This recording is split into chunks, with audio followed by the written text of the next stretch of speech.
दोस्तों, आप सभी का हमारे चैनल सनातन सच्चा ज्ञान में स्वागत है। माता पार्वती की प्रश्न। कौन सी स्त्री समय से पहले विधवा हो जाती है? कौन सी स्त्री को जीवन में कभी सुख नहीं मिलता? कौन सी चीज पत्नी पति को देने से इनकार करती है? तो देखते हैं कहानी की तरफ। श्रोताओं, एक बार भगवान शिव कैलाश पर्वत पर बैठे हुए थे। तभी माता पार्वती भगवान शिव से मिलने के लिए जाती हैं और कहने लगती हैं कि हे प्रभु, जब मैं आपसे मिलने के लिए आ रही थी तो मेरी नज़र मृत्यु लोक पर पड़ी। वहाँ पर मैंने क्या देखा कि 3 स्त्रियाँ जो कि आपस में सहेली थीं, उनमें से 2 स्त्रियाँ विधवा होकर के दुखी जीवन जी रही थीं, जबकि एक स्त्री सुहागन होकर के अपने पति के साथ सुखी जीवन जी रही थी। हे प्रभु, ये बात मेरे समझ में नहीं आई, इसीलिए मेरे मन में 3 प्रश्न चल रहे हैं। अब मैं आपसे ये चाहती हूँ कि आप मेरे तीनों प्रश्नों के उत्तर देकर के मुझे संतुष्ट करने की कृपा करें।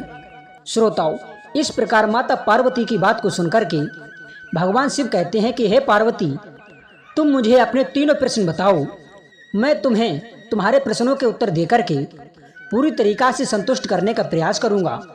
अब माता पार्वती कहती हैं कि हे प्रभु, मेरा पहला प्रश्न है, कौन सी स्त्री समय से पहले विधवा हो जाती है? मेरा दूसरा प्रश्न है, कौन सी स्त्री को जीवन में कभी सुख नहीं मिलता? और मेरा तीसरा प्रश्न है, कौन सी चीज़ ऐसी है जो एक पत्नी अपने पति को मांगने से भी नहीं देती? श्रोताओं, इस प्रकार माता पार्वती के प्रश्न सुनकर के भगवान शिव कहने लगे कि हे पार्वती, तुम जिन स्त्रियों की बात कर रही हो, उनमें से 2 स्त्रियां विधवा होकर के अपना दुखी जीवन जी रही हैं, और वहीं पर एक स्त्री सुहागन होकर के अपने पति के साथ में अपना सुखी जीवन जी रही है। तुम जानना चाहती हो आखिर को ऐसा क्यों है? तो मैं तुम्हारे लिए एक छोटी सी कहानी सुनाता हूँ। इस कहानी को बहुत ही ध्यानपूर्वक सुनना।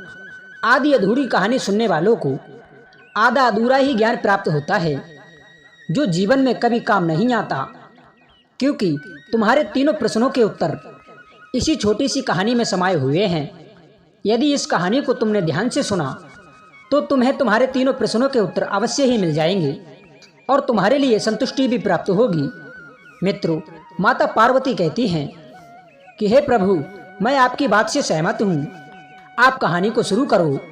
मैं कहानी को ध्यानपूर्वक सुनूंगी और जब तक आप कहानी बोलेंगे तब तक मेरा मन किसी दूसरे स्थान पर नहीं जाएगा। तो श्रोताओं, कहानी को शुरू करने से पहले मेरा आप सभी से अनुरोध है, कहानी को ध्यानपूर्वक अवश्य सुनना, क्योंकि ये कहानी जो है ये आपको बहुत ही महत्वपूर्ण होने वाली है।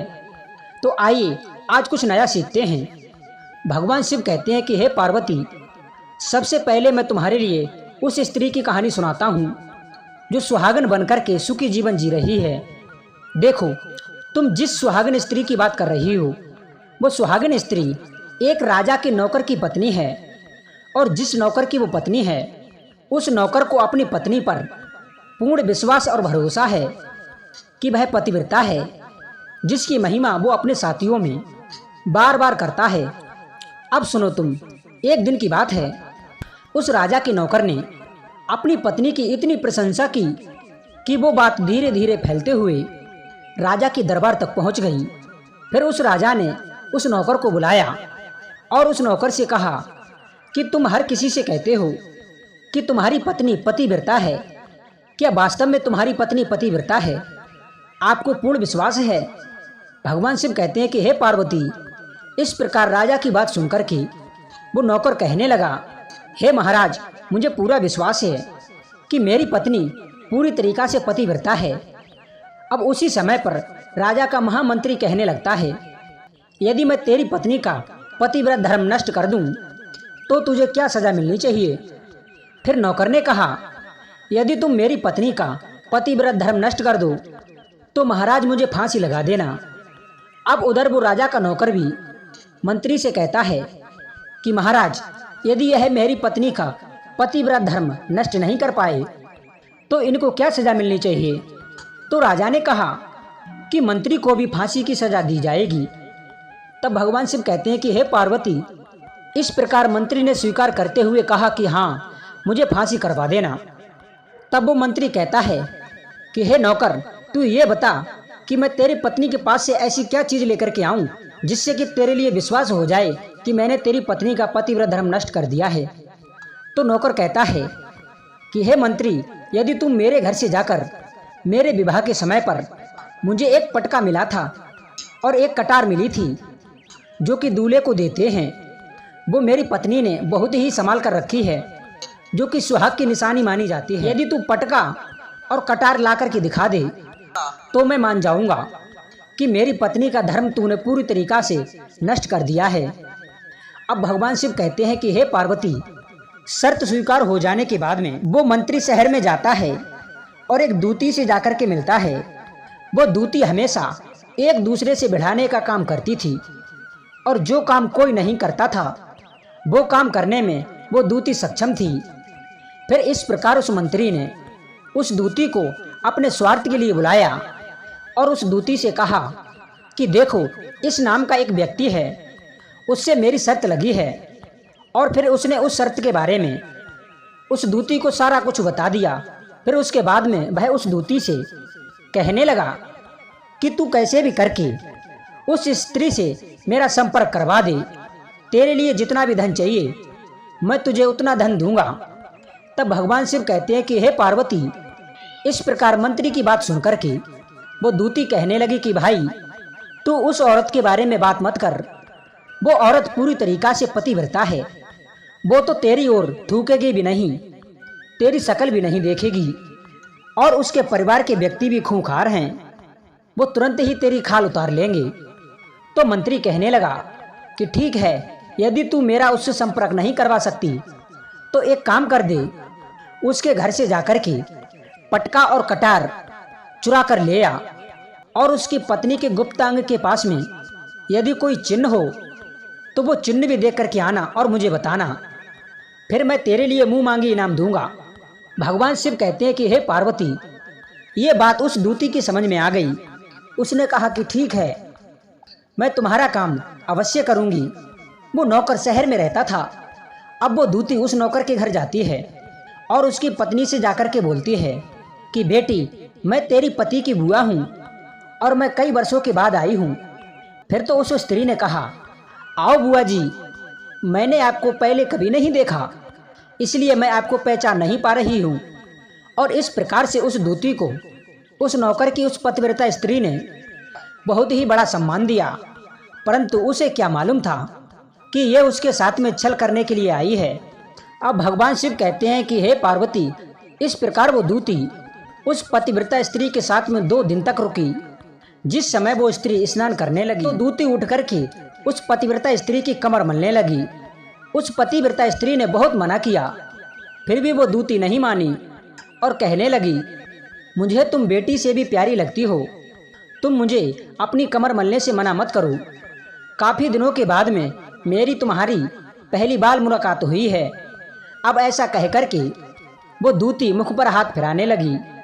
फिर आंखों को धोने के बहाने से उस दूती ने उस पतिव्रता स्त्री की आंखों पर पानी मार दिया और उस स्त्री की आंखें बंद हो गईं। इस प्रकार गुप्त अंग के पास में जांघ पर उस स्त्री के एक तिल था जो कि उस दूती ने देख लिया। बस अब क्या, अब तो उसका काम बन गया।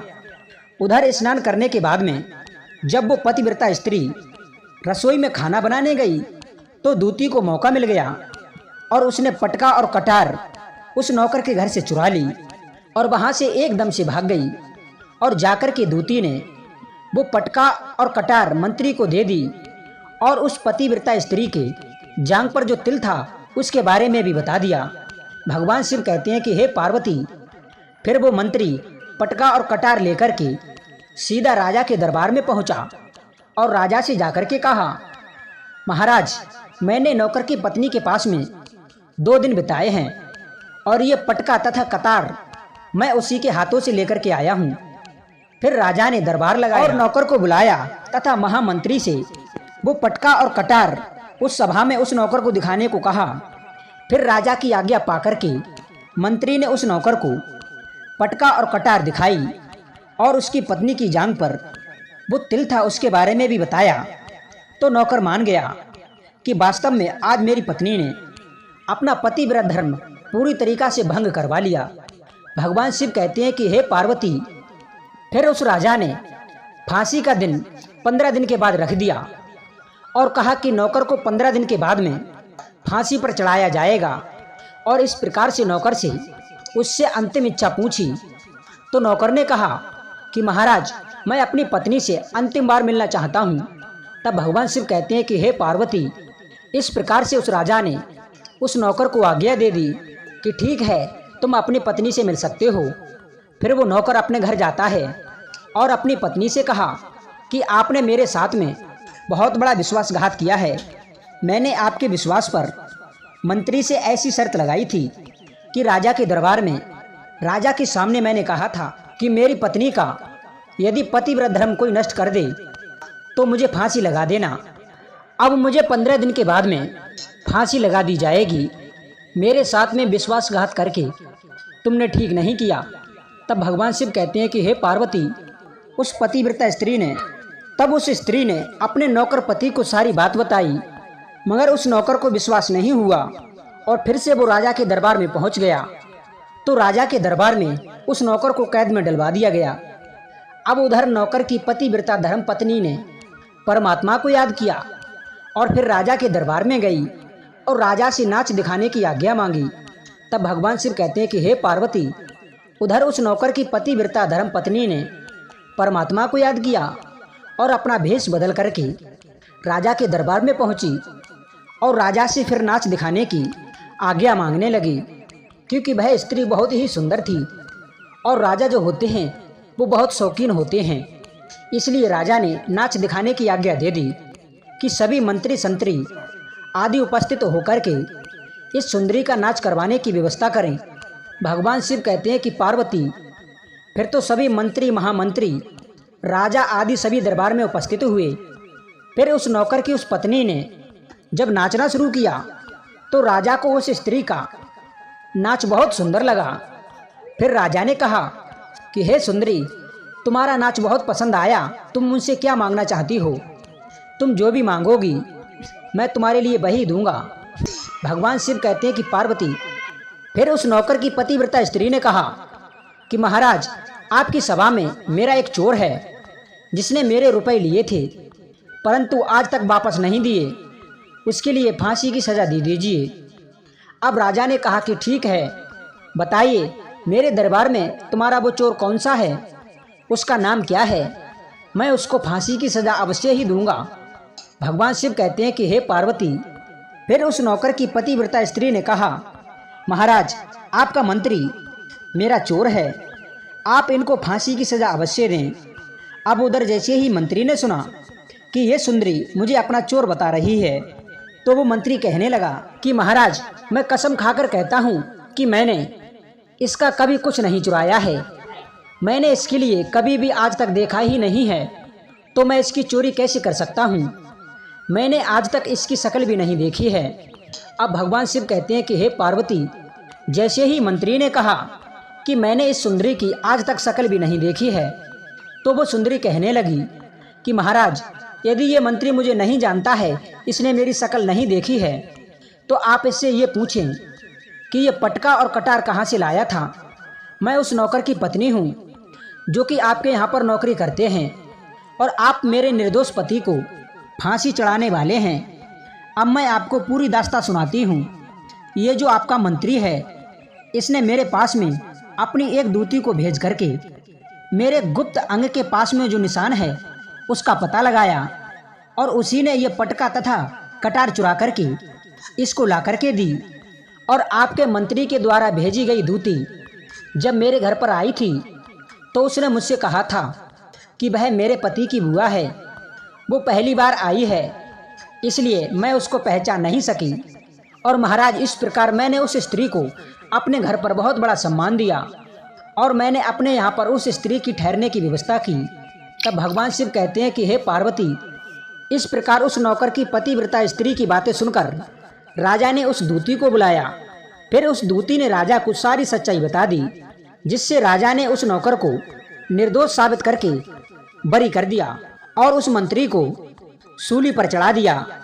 भगवान शिव कहते हैं कि हे पार्वती, इस प्रकार से उस नौकर की पतिव्रता स्त्री ने अंत में उस राजा से कहा कि महाराज, मैं अपने पति से बहुत प्रेम करती हूँ, मैं एक चरित्रवान स्त्री हूँ, मैं कभी भी अपने पति का नाम भी अपने मुख से नहीं लेती।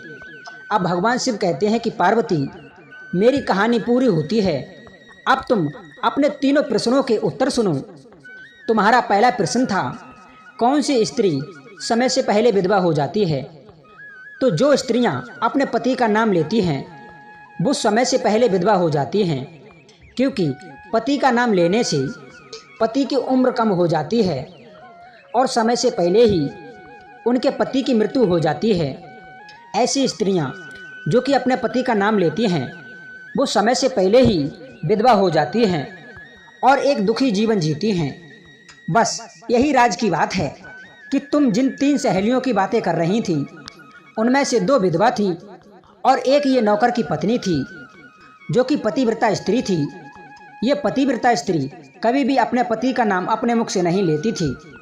उधर वो 2 स्त्रियां जो कि विधवा होकर के अपना दुखी जीवन जी रही हैं, वो हमेशा अपने पति का नाम लेकर ही बुलाती थी, जिसकी वजह से उनके पति की उम्र कम हुई और फिर वो दोनों स्त्रियां समय से पहले ही विधवा हो गईं और आज वो एक दुखी जीवन व्यतीत कर रही हैं।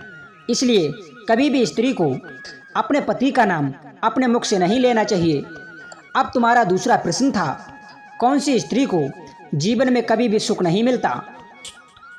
तो समझ लो, जो स्त्रियां अपने पति की बिना अनुमति के किसी तीर्थ स्थान या फिर किसी उत्सव में जाती हैं उनके जीवन में कभी भी सुख नहीं आता। ऐसी स्त्रियां जीवन भर दुखी रहती हैं और उनको फिर अपने पति का कभी प्रेम नहीं मिलता।